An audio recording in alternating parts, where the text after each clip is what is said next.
Morning की किरणें धीरे धीरे हवेली में उतर रही थीं। दरवाजों के झरोखों से आती धूप पूरे घर में एक नई रोशनी फैलाने की कोशिश कर रही थी, लेकिन इस हवेली के अंदर आज का दिन कुछ और ही तूफान लेकर आया था। हर कोई सोच रहा था कि यह परिवार अब सुख के कुछ पल जी सकेगा, लेकिन किस्मत ने तो जैसे इनके साथ खेल खेलने की ठान ली थी। अनु की आंखों में अभी भी नींद की वह आखिरी लकीर बाकी थी, पर दिल में घबराहट थी। रात से ही उसका मन बेचैन था। उसे लग रहा था कि आज कुछ बड़ा होने वाला है, कुछ ऐसा जो उसकी जिंदगी को हमेशा के लिए बदल देगा। अनु ने अलमारी खोली, साड़ी निकाली, खुद को शीशे में देखा, पर आज उसके चेहरे पर मुस्कान होने की जगह दिल में अजीब सी बेचैनी थी। वह खुद को समझाने की कोशिश कर रही थी कि शायद यह यूं ही मन का वहम है, लेकिन मन मानने को तैयार नहीं था। उधर आर्य अपने कमरे में खड़ा था, खिड़की के पास। उसकी आंखों में रात भर की जाग के निशान साफ दिख रहे थे। वह जानता था कि सच ज्यादा देर छिप नहीं सकता। राजनंदिनी का नाम उसका पीछा हर पल कर रहा था। वह मन ही मन खुद को कोस रहा था। काश वह अनु को पहले ही सब सच बता देता।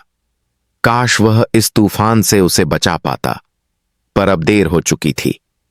अनु कमरे से निकलकर हॉल में आई तो देखा पूरी हवेली में जैसे सन्नाटा पसरा हुआ था। पंखों की आवाज तक सुनाई दे रही थी। नौकर चाकर भी अजीब सी नजरों से अनु को देखते हुए निकल जा रहे थे। अनु की समझ में नहीं आ रहा था ये सब क्या हो रहा है। उसका दिल धक से रह गया। तभी सीढ़ियों से वेद नीचे आया, चेहरा तनाव से भरा हुआ। अनु ने पूछा, वेद, सब ठीक तो है ना? सब मुझे ऐसे क्यों देख रहे हैं? वेद ने होंठ भींच लिए। वह कुछ कह नहीं पाया, बस नजरें झुका लीं। भाभी, मुझे नहीं पता क्या कहूं। अनु की धड़कनें तेज होने लगीं। आर्य कहां है? मुझे उससे बात करनी है। उधर कमरा बंद कर आर्य अचानक दूसरे गेट से निकल गया था, जैसे किसी डरावनी सच्चाई से भाग रहा हो। हवेली के कोने में बैठी कामिनी अधीर हो रही थी। उसकी आंखों में चालाकी थी। वह हर अपडेट का इंतजार कर रही थी कि कब यह सच अनु के सामने आए और कब इस घर में हंगामा मचे। यह राजनंदिनी का सच ही था, जिसे वह हथियार बनाकर सबको तोड़ना चाहती थी। अनु ने झट से अपना मोबाइल निकाला और आर्य को कॉल लगाया। कॉल बिजी बार बार करती रही। No answer. अनु की सांसें भारी होने लगीं। वह तेज कदमों से स्टोर रूम की तरफ बढ़ी, वही जगह जहां उसे शक था कि कुछ ऐसा छिपा है जो उसे नहीं पता। जैसे ही उसने दरवाजा खोला, अंदर बक्से, पुराने सामान और एक तिजोरी। वह और करीब गई। तिजोरी पर धूल जमी हुई थी। अनु ने कंपाते हाथों से उसे खोला। जैसे ही अंदर देखा, एक फोटो, आर्य किसी और के साथ, शादी के कपड़ों में, और उस फोटो के पीछे लिखा नाम, Arya hearts Rajnandini, forever together. Anu की आंखें फटी की फटी रह गईं। दिल जैसे पल भर में चकनाचूर हो गया। राजनंदिनी? यह कौन है? उसकी आवाज टूट चुकी थी। तभी उसे एक पुरानी डायरी दिखी। उसने उसे उठाया। पन्ने पलटे।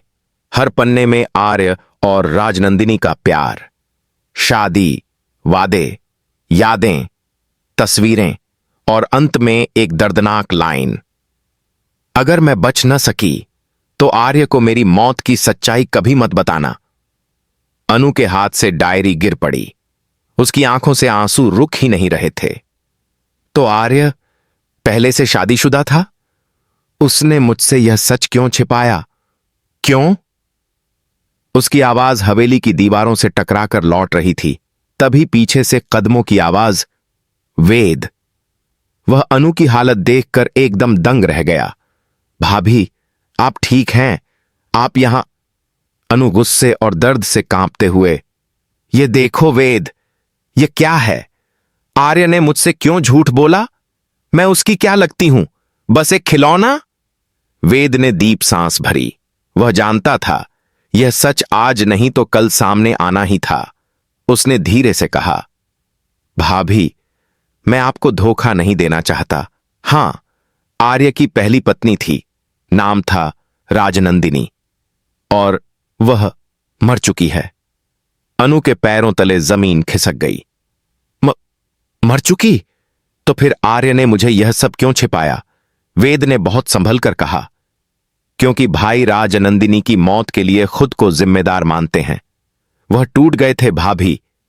आपके आने के बाद ही उन्होंने फिर सांस लेना शुरू की। अनु कोलैप्स्ड होकर बैठ गई। आंसू उसका चेहरा भिगो रहे थे। उसकी दुनिया बिखर चुकी थी। वेद ने आगे कहा, भाभी, भाई आपको सच बताना चाहते थे, पर हर बार डर जाते थे। उन्हें लगता था कि कहीं आप भी। अनु ने जोर से चिल्लाकर कहा, बस, अब एक शब्द नहीं। उसने मुझसे धोखा किया है। उसने मेरा विश्वास तोड़ा है, मेरा दिल तोड़ा है। उसने कदम डगमगाते हुए कमरे से बाहर निकलने की कोशिश की, पर अचानक उसकी नजर धुंधली होने लगी। सारा कमरा घूमने लगा। वेद घबराकर चिल्लाया, भाभी! अनु! अनु बेहोश होकर फर्श पर गिर गई। पूरा घर हिल गया। दूसरी तरफ आर्य मंदिर में बैठा भगवान से प्रार्थना कर रहा था, भगवान, अनु को सच पता ना चले। वो टूट जाएगी। मैं उसे खो नहीं सकता। उसी समय उसका फोन बजा। वेड कॉलिंग। आर्य ने जैसे ही कॉल उठाई, भाई, भाभी बेहोश हो गई हैं, जल्दी आइए। आर्य के हाथ से फोन गिर ऑलमोस्ट गया। वह मंदिर से भागते हुए निकला। कार में बैठा और पूरी स्पीड में हवेली की तरफ दौड़ पड़ा। हवेली में डॉक्टर पहुंच चुके थे। अनु बेहोश बिस्तर पर थी। उसकी कलाई पर नाड़ी चेक की जा रही थी। डॉक्टर ने चिंता से कहा, स्ट्रेस बहुत ज्यादा है, हमें थोड़ी देर निगरानी में रखना होगा। वेद हाथ जोड़कर डॉक्टर से, कृपया उसे बचा लीजिए, वह बहुत टूटी है। तभी दरवाजा खुला। आर्य हांफते हुए अंदर आया। वेद ने गुस्से से उसे धक्का दिया। अब क्या आया यहां? जब सच छिपा रहे थे तब कहां था तुम? क्या सोचते थे, कभी पता नहीं चलेगा? आर्य की आंखों में बेबसी। अस्पताल। रात डॉक्टर ने अनु को डिस्चार्ज का सुझाव दिया। घर जाकर उसे शांति और ध्यान की जरूरत है। यह माहौल उसके लिए सही नहीं है। आर्य उसे लेने आया। अनु, मैं कार लेकर आया हूं। अनु ने ठंडे स्वर में कहा, मैं वेद के साथ जाऊंगी। आर्य का दिल फिर टूट गया, पर उसने विरोध नहीं किया। वह सिर झुकाकर खड़ा रहा। हवेली में प्रवेश अनु के कदम भीतर पड़ते ही दीवारों ने मानो उसकी टूटन की आवाज सुन ली। उसने अपना सामान लिया और सीधे गेस्ट रूम की तरफ चली गई। आर्य पीछे से बोला, अनु, हमारा कमरा।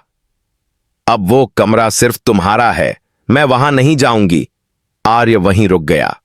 गौरी और वेद भी यह सब देखकर चिंता में पड़ गए। राजनंदिनी का राज। नया ट्विस्ट। वेद रात को चुपचाप आर्य के कमरे में आया। उसके हाथ में एक लिफाफा था जो किसी ने दरवाजे के नीचे चुपके से डाल दिया था। भाई, इसे देखो। आर्य ने लिफाफा खोला। उसमें एक video pen drive. Video play किया। एक अंधेरा कमरा दिखाई दिया। किसी महिला की आवाज। अगर यह वीडियो तुम तक पहुंच गया है, समझ लेना कि मेरी मौत कोई हादसा नहीं, एक साजिश थी। आर्य की सांसें रुक गईं। वह आवाज राजनंदिनी की थी।